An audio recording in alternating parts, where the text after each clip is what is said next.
Pemerintah Indonesia dan Amerika Serikat masih akan terus melakukan perundingan terkait detail teknis kebijakan tarif resiprokal untuk menyepakati sejumlah kepentingan.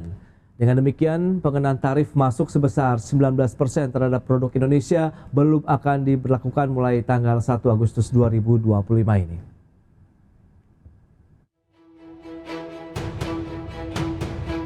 Perundingan masih akan terus berlangsung untuk bicara detail teknis, karena masih ada beberapa kepentingan yang dijanjikan dan akan ditindaklanjuti, yaitu terkait dengan beberapa pokok, yaitu Indonesia akan diberikan juga tarif yang lebih rendah 19% untuk beberapa komoditas. Nah, yang dikatakan adalah komoditas sumber daya alam yang tidak diproduksi oleh Amerika Serikat, seperti kelapa sawit, kopi, kakao, produk agro, dan juga produk mineral lainnya. Demikian pernyataan Menteri Koordinator Bidang Perekonomian Erlangga Hartarto yang menyebut bahwa Indonesia dan Amerika Serikat masih akan mengadakan sejumlah perundingan yang terkait dengan pengenaan tarif resiprokal sebesar 19% bagi Indonesia. Dalam kesempatan terpisah, Erlangga mengisyaratkan Indonesia belum akan dikenakan tarif resiprokal Amerika Serikat pada 1 Agustus 2025. Hal tersebut karena tarif resiprokal sebesar 19% untuk Indonesia baru akan berlaku saat perjanjian dagang sudah lengkap seluruhnya. Erlangga menjelaskan tarif resiprokal Amerika Serikat untuk Indonesia baru akan berlaku apabila perjanjian itu sudah ditandatangani oleh kedua belah pihak, di mana sejauh ini Indonesia dan Amerika masih menyusun rancangan kesepakatan. Dalam hal ini, Erlangga menggarisbawahi bahwa pemberlakuan tarif resiprokal secara resmi akan menjadi kesepakatan dan pernyataan dua pemimpin, di mana keputusan tertinggi berada di tangan presiden kedua negara. Dari Jakarta, Tim Liputan, IDX Channel.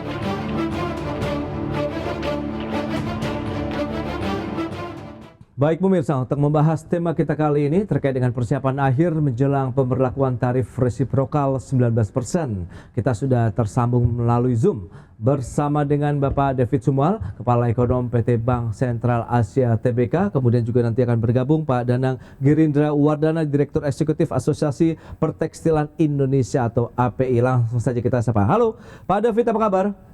Halo, apa kabar Pak Dana? Pak Pras, apa kabar? Kabar baik, terima kasih. Pak Danang, apa kabar Pak? Baik, Mas Pras, terima kasih. Baik, terima Sudah kasih fit. juga atas waktu yang disempatkan. Dan seperti biasa, sebelum membahas lebih jauh, review terlebih dahulu dari ekonomi ini. Pak David, Anda melihat seperti apa kondisi dinamika perekonomian global, kemudian sejauh mana sih dampaknya terkait dengan juga industri manufaktur di Indonesia hingga saat ini, Pak David? Ya, sebenarnya tantangan di semester 1 relatif berat ya, Mas Pras ya. Jadi kita dapat tekanan dari eksternal terkait dengan kondisi geopolitik ya. Harga minyak sempat naik mendekati $80 per barel. Lalu juga masalahnya yang ditimbulkan oleh Trump ini. Jadi perang dagang ya. Tarif sudah di awal dinaikkan tinggi sekali. Lalu juga dari domestik kita mengalami persoalan dari sisi belanja pemerintah ya, yang tiba-tiba dibekukan di bulan Februari lebih dari 300 triliun. Lalu juga kita perhatikan juga kondisi sektor konsumsi ya, yang merupakan penggerak utama buat ekonomi kita ini relatif lemah ya. Jadi dari berbagai engine pertumbuhan dari sisi government spending, lalu dari sisi consumer sector, lalu juga dari sisi ekspor, ini kelihatannya menimbulkan kombinasi yang tidak begitu baik buat perekonomian. Itu kenapa mungkin di kuartal 2 ini ya, yang sebentar lagi juga akan diumumkan pertumbuhan ekonominya di bulan Agustus ini, di awal Agustus ini oleh BPS. Kemungkinan di kuartal 2 ini pertumbuhannya akan lebih lambat dari kuartal 1. Mas Pras. Oke. Baik, itu dia kondisi yang dialami saat ini. Dan pelaku industri sendiri, bagaimana Pak Danang Anda melihat mereview kondisi paling tidak di sepanjang semester 1 tahun ini? Kalau kita lihat juga ini kan hari ini 1 Agustus juga pemberlakuan 19% begitu tarif resiprokal yang sudah disepakati turun ya dari 32% ke 19% ini, Pak Danang. Mas Pras? Ya, silakan Pak Danang. Oh ya, dari kinerja ya tekstil kita belum bisa mengukur ya. Kita juga menantikan bagaimana pengumuman dari BPS di kinerja ekonomi makro kita. Tapi kalau di sektor tekstil 2024 akhir kita bisa sampaikan bahwa ekspor kita ke US cukup baik lah ya sampai tahun 2024. Itu ada di angka sekitar 4,8 juta dolar ya, dari kurang lebih 60% dari total ekspor Indonesia ke negara-negara lain yang mendekati 7 juta dolar. Tapi kita lihat kalau dari segi ekspor secara volume kita mencapai sekitar 279 juta ton. Ini cukup besar ya, dan hampir seluruhnya berupa pakaian jadi. Nah, kemudian kita harus memperkirakan kalau nanti tarifnya benar-benar dikejar di 19% dengan keputusan Trump tarif atau Trump reciprocal tarif itu, Ya. maka kita harus berjuang di sektor pakaian jadi ini menjadi cukup berat karena saingan besar kita ada di Vietnam yang saat ini mencapai 20% dengan segala kelebihannya, logistik yang lebih murah, kemudian Vietnam juga memiliki kualitas produk yang mirip-mirip Indonesia, artinya selisih 1% dengan Vietnam itu bisa bisa membuat kita ya seperti situasi saat ini kalau memang tidak berhasil benar kita menekan lebih rendah lagi. Nah, kami khawatir sebenarnya yang ini, Mas. Baru saja juga Donald Trump mengumumkan bahwa negara-negara yang tidak memiliki negosiasi dagang sampai saat ini akan mendapatkan tarif 15-20%. Loh, apa gunanya kemudian negosiasi yang sudah kita lakukan sejauh ini kan? Artinya tanpa negosiasi negara-negara produsen tekstil dan garmen yang ekspor ke US akan kurang lebih mendapatkan 15%. Jadi kita tetap ada di angka yang lebih tinggi.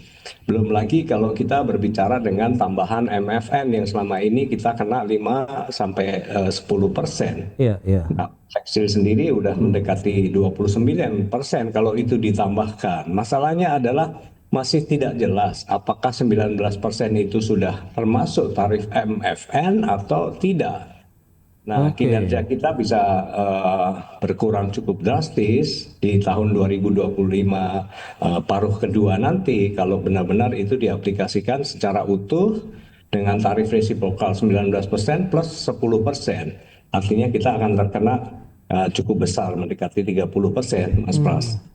Baik, baik. Nah, dengan kondisi seperti ini Pak David, lantas bagaimana Anda melihat begitu dengan kebijakan 19% untuk nanti 1 Agustus? Meskipun Pak Erlangga juga menyatakan bahwa pengenaan dari 19% ini belum ada penandatanganan kesepakatan antara paket perjanjian perdagangan antara kedua belah pihak untuk berikutnya atau selanjutnya begitu Pak David. Ya, Mas Pras. Jadi yang memang saya ketahui sejauh ini memang belum ada penandatanganan ya. Iya. Antara kedua belah pihak Amerika Serikat maupun Indonesia. Jadi masih terbuka peluang untuk melakukan negosiasi. Oke. Tapi memang berita terakhir seperti dikatakan Pak Danang tadi, ya saya melihat saingan-saingan Indonesia terutama untuk industri tekstil itu ada beberapa negara saya perhatikan ya di rilis terakhir yang diberikan oleh pemerintah Amerika Serikat itu tarifnya memang betul antara 10-15% ya. Jadi negara-negara Afrika, Amerika Latin, Asia Selatan itu ada beberapa yang memang tarifnya lebih rendah dari kita. Nah, ini kita perlu kejelasan tadi seperti dikatakan Pak Danang terkait juga MFN ya. Dan juga saya berasumsi tarif baseline-nya juga ini nanti akan digantikan dengan tarif resiprokal yang ditetapkan untuk masing-masing negara. Oke. Jadi saya pikir ini perlu ada semacam lobby yang lebih kuat lagi, mumpung pemerintah juga belum menandatangani ya. Oke. Dan di sisi saya juga belum lihat secara rinci kalau negara-negara lain itu seperti apa. Apakah semuanya seperti Indonesia dan Vietnam di mana kita menerapkan import barang Amerika Serikat itu kan dikenakan 0%. Belum lagi juga kita harus invest ke Amerika Serikat dan juga pembelian beberapa produk. Nah, ini untuk negara-negara lain apa sama atau memang berbeda? Nah, ini juga jadi satu hal yang perlu jadi catatan, apakah yang kita dapatkan ini sudah optimal apa belum? Angka 19% ini. Tapi Karena kalau di ASEAN ini saya lihat semuanya yang tadinya saingan berat kita misalnya di produk-produk tertentu, misalnya CPO. Oke. Tadinya kan saya sudah cukup happy tuh. Wah, ini berarti Malaysia kena 25% ya.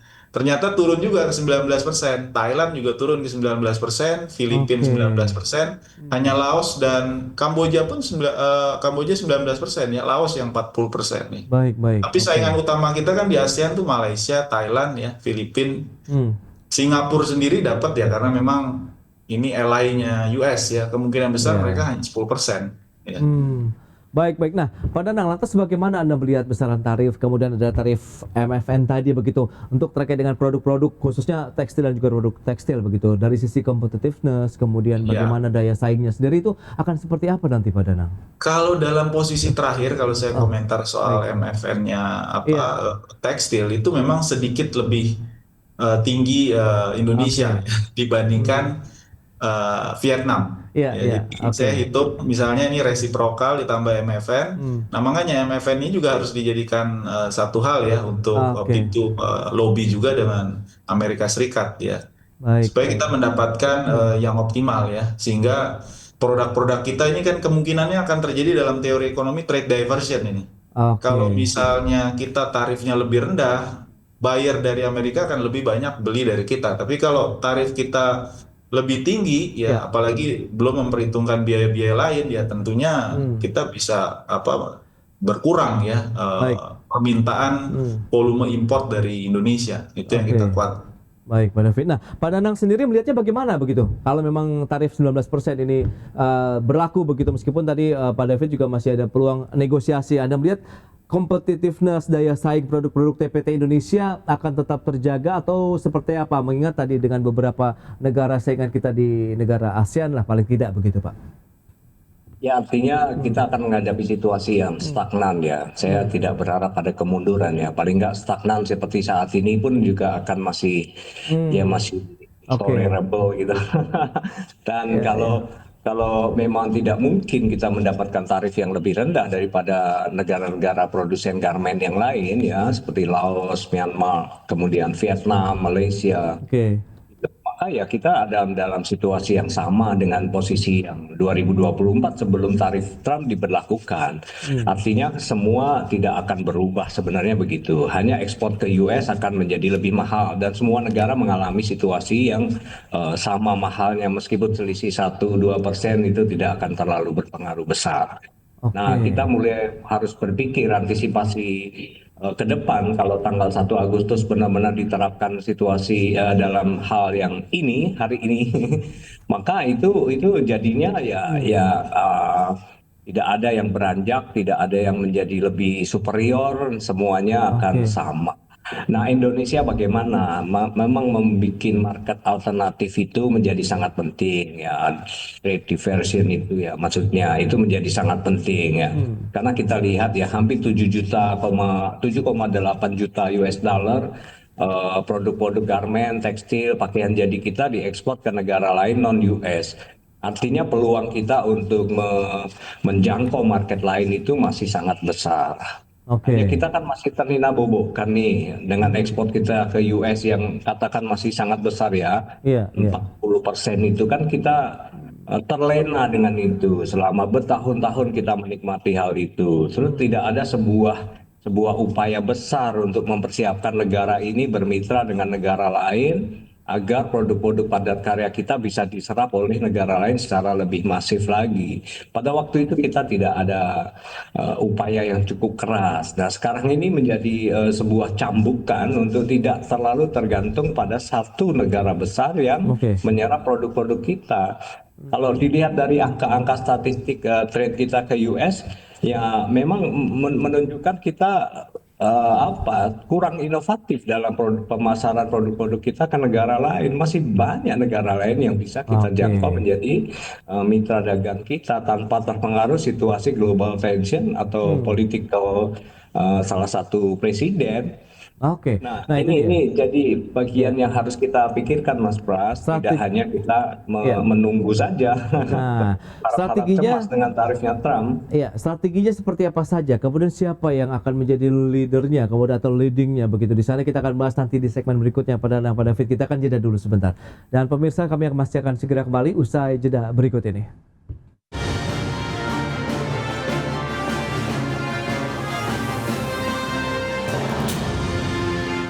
Ya, Anda masih menyaksikan Market Review. Pemirsa, berikut ini kami akan sampaikan sejumlah data untuk Anda terkait dengan pangsa pasar dari ekspor non-migas Indonesia. Kita akan cermati negara-negara mana saja karena tadi diversifikasi ini menjadi kunci juga nih bagi bagaimana pemasaran produk-produk Indonesia, andalan Indonesia seperti TPT dan juga mungkin produk-produk ekspor ataupun komoditas lainnya. Ini dia seperti yang bisa Anda saksikan di layar televisi Anda. Kita lihat angsa ekspor non-migas kita terbesar ini memang kalau di negara begitu masih China 22,87%. Kemudian ASEAN sendiri dengan beberapa negara 20,35%. Amerika Serikat sendiri mencapai 11,42%. Menyusul ada Uni Eropa dengan beberapa negara di dalamnya 7,32% dan India 6,87%. Sementara negara lainnya mencapai 31,27%. Berarti memang masih banyak negara lain yang bisa menjadi pangsa pasar dari produk-produk ekspor Indonesia. Dan selanjutnya kita lihat bagaimana dengan kontributor non-migas Indonesia. Ini dia, kontributor utama dari ekspor non-migas ke Amerika Serikat ini khususnya kita lihat ada mesin dan perlengkapan elektrik mencapai 2,22 miliar dolar Amerika Serikat, menyusul alas kaki 1,08 miliar dolar, pakaian dan aksesorisnya 1,02 miliar dolar Amerika Serikat. Dan selanjutnya kita akan cermati dari sisi indeks kepercayaan industri atau IKI. Ini dia, kita akan cermati dari Januari sampai dengan bulan Juli 2025. Masih di atas level 50 kita lihat ya, terakhir di bulan Juni sempat ada turun 51,84, kemudian Juli 52,89 poin. Itu dia, kita akan lanjutkan kembali perbincangan bersama dengan Pak Danang, kemudian juga Bapak David Sumual. Nah, dengan beberapa data tadi yang sudah disampaikan, diversifikasi ini memang menjadi suatu hal yang ramai juga ada hangat di perbincangan belakangan ini terkait dengan penerapan tarif resiprokal yang sudah dilakukan oleh pemerintah Amerika Serikat. Nah, Pak Danang, strateginya apa yang sudah dilakukan? Mengingatkan ini juga kemarin pembahasannya cukup panjang dan cukup lama begitu. Berarti kan harusnya kita sudah melakukan paling tidak peningkatan lah, booster untuk menjaring atau memetakan daerah-daerah ataupun negara-negara mana saja yang bisa kita tuju untuk eksportasi produk TPT Indonesia nih, Pak Danang. Ya, kita mesti menjadi salah satu negara yang tetap mempertahankan sebagai satu negara produsen tekstil dan garment yang cukup besar di dunia ya. Oke. Saat ini Indonesia kan dari tahun ke tahun kan relatif berkurang ya. Kalau kita komparasi antara Indonesia dengan Vietnam misalnya, kita itu hanya 1/4 kapasitas Vietnam. Oke. Kalau komparasi dengan China, waduh, 1/10, 1/12-nya.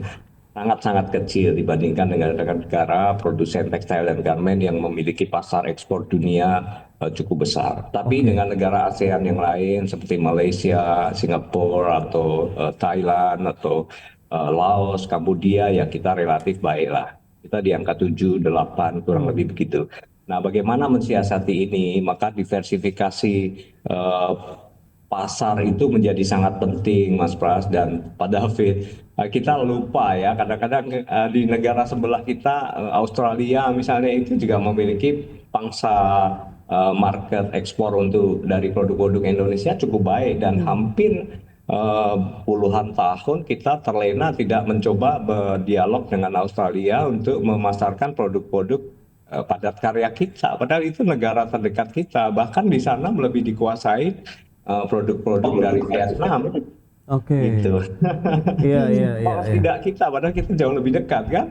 Nah, artinya kita masih memiliki peluang untuk mengembangkan ekspor kita ke negara-negara tetangga kita. Singapura tidak usah dikhawatirkan. Singapura adalah transshipment country ya, tidak perlu kita bayangkan menjadi sebuah kompetitor kita. Mereka tidak memproduksi produk-produk garment atau tekstil, mereka trade di situ.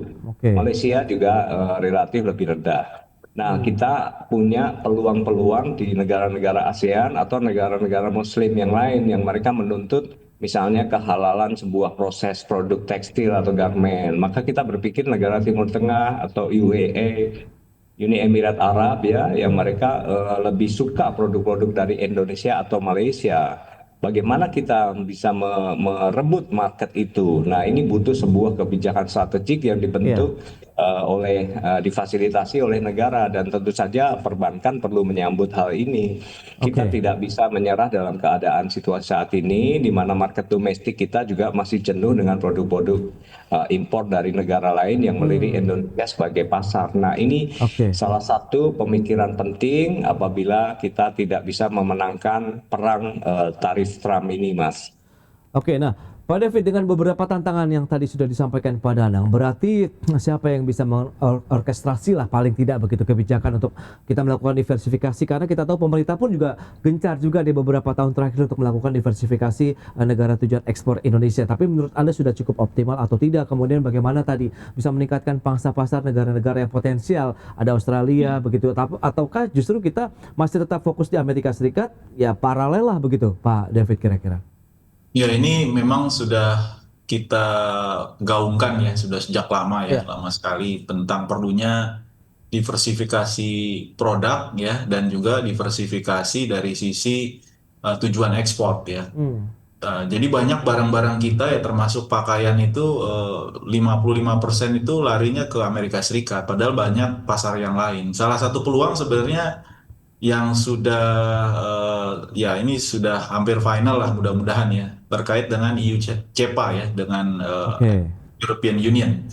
Nah, itu contohnya pakaian jadi tadi kan 55%-an itu tahun 2024 ya, itu ke Amerika Serikat. Ya, alas kaki juga 35%-an. Sedangkan pasar Eropanya ini belum tergarap optimal kelihatannya ya. Untuk pakaian hanya sekitar 20% datanya saya perhatikan. Alas kaki 24% ya, yang lari ke yang diekspor ke Eropa ya. Jadi memang ketergantungan untuk terutama yang labor intensif saya pikir perlu didiversifikasi ya. Oke. Karena kalau yang lain capital intensif itu kadang-kadang memang sudah ada semacam ekosistem ya, sudah semacam ada value chain antara negara-negara yang punya teknologinya dengan kita sebagai tanda kutip penjahitnya gitu ya. Tapi kalau untuk yang lain labor intensif peluangnya terbuka luas. Tadi Pak Danang udah mengatakan Australia salah satunya ya, negara-negara Timur Tengah, Amerika Latin, Skandinavia ya, ini kan cukup luas pasarnya ya. Contohnya furniture itu hampir 70%, 60% lebih gitu ya, itu ke Amerika Serikat ekspornya. Oke. Padahal negara-negara Eropa saya nggak lihat sama sekali tuh ada ekspor ke Eropa ya. Mungkin ini terkait dengan isu-isu lingkungan juga mungkin ya, masalah Deforestation ya. forestation dan Oke. lain-lain yang juga masih menjadi hambatan. Nah, ini makanya kita harus percepat kedua negara ini, mudah-mudahan segera meratifikasi, karena ini pasar kedua terbesar ya saat ini memang Eropa ya, selain Amerika untuk produk-produk labor intensif kita. Nah, ini Oke. juga harus penguatan juga dalam negeri ya. Saya pikir di dalam negeri ini juga saya pikir pasarnya besar, dan kadang-kadang juga miris juga nih kita lihat di negara-negara lain tuh diutamakan sebenarnya produk dalam negeri gitu kan. Tapi kita tahu ini juga banyak masuk juga dari luar, dari Vietnam, dari yang lain, pada produknya tuh sebenarnya kita bisa kuasai gitu ya. Jadi nggak usah yang jauh-jauh dulu, misalnya yang dekat-dekat tadi Pak Danang, Australia dan domestik juga sebenarnya juga ini perlu digarap optimal juga. Walaupun persaingan tentu keras ya dengan negara-negara lain untuk masuk ke pasar-pasar tersebut. Baik, nah terakhir Pak Danang, kolaborasi seperti apa yang diterapkan antara pelaku usaha, pemerintah begitu, sambil menunggu bagaimana kebijakan resiprokal ini benar-benar fix menjadi 19% yang diterapkankah 1 Agustus ini, atau memang kita benar-benar harus fokus nih inovasi-inovasi baru akan diselaraskan begitu Pak Danang? Ya, salah satu yang penting adalah memanfaatkan kekuatan kawasan Indonesia. Ya, Indonesia tidak berdiri sendiri. Indonesia bersama dengan negara-negara ASEAN, dan ini harus menjadi salah satu bagian dari kekuatan yang bisa disatukan untuk melawan hegemoni Barat terkait dengan restriction ya, dalam bentuk tarif ataupun dalam bentuk non tarif ya. Dan kalau kita bisa bersatu secara lebih baik, meskipun juga kepentingan nasional masing-masing negara ASEAN juga akan lebih mengemuka, tapi paling tidak harus ada suara yang bersama antara negara-negara ASEAN untuk menunjukkan posisi dan kekuatan kita. Oke, itu yang harus diambil oleh pemerintah dalam sebuah konstelasi politik ASEAN kawasan sebagai negara-negara produsen TPT. Tapi di Indonesia sendiri bagaimana kemudian kita menyikapi itu? Karena kita juga tidak boleh lemah di dalam konteks market domestik. Saya sepakat sekali dengan Mas David bahwa market domestik itu 278 juta penduduk kita adalah market yang sangat besar sehingga negara-negara luar pun mengincar Indonesia gitu. Yes, Tapi kita lemah betul. sekali untuk mengelola market kita, menjaga memproteksi market kita dari serbuan barang-barang impor yang barang jadi ya, finish product ya. Oke. Nah, ini harus kita kelola baik. Tentu saja pemerintahlah yang bisa melakukan sebuah kebijakan protektif seperti itu. Negara lain melakukan hal yang sama, tetapi Indonesia semakin liberal dalam konteks importasi produk-produk barang jadi. Sehingga Oke. kita tidak bisa menjaga sustainability manufacture kita gitu. Bukan hanya manufacture padat karya, tapi manufacture heavy teknologi pun kita cenderung dikuasai oleh salah satu negara menuju ke depan ya. Kita bisa Oke. lihat tren salah satu negara menguasai teknologi otomotif kita, teknologi Oke. komputasi kita. Nah, inilah yang harus menjadi sebuah perhatian serius dari pemerintah kita untuk pertama melibatkan kawasan ASEAN sebagai producer countries, dan kedua menjaga benar-benar industri dalam negeri kita dari serbuan market Ya. ekspor negara lain dalam bentuk produk jadi. Baik. Itu Mas. Baik, berarti kebijakannya tetap ke dalam negeri dan juga luar negeri harus seimbang begitu ya. Bagaimana kita menjaga pasar dalam negeri juga dari serbuan produk asing sambil kita juga mencari negara-negara baru yang menjadi tujuan produk ekspor Indonesia ke depannya begitu. Baik. Pak Danang, Pak David, terima kasih banyak. Sayang sekali waktu terbatas ini. Terima kasih atas informasi, update, dan juga insight yang sudah diberikan kepada pemirsa pada hari ini. Selamat melanjutkan aktivitas Anda kembali. Sampai berjumpa kembali dan salam sehat. Pak David, terima kasih. Terima kasih Mas Pak Danang. Anang.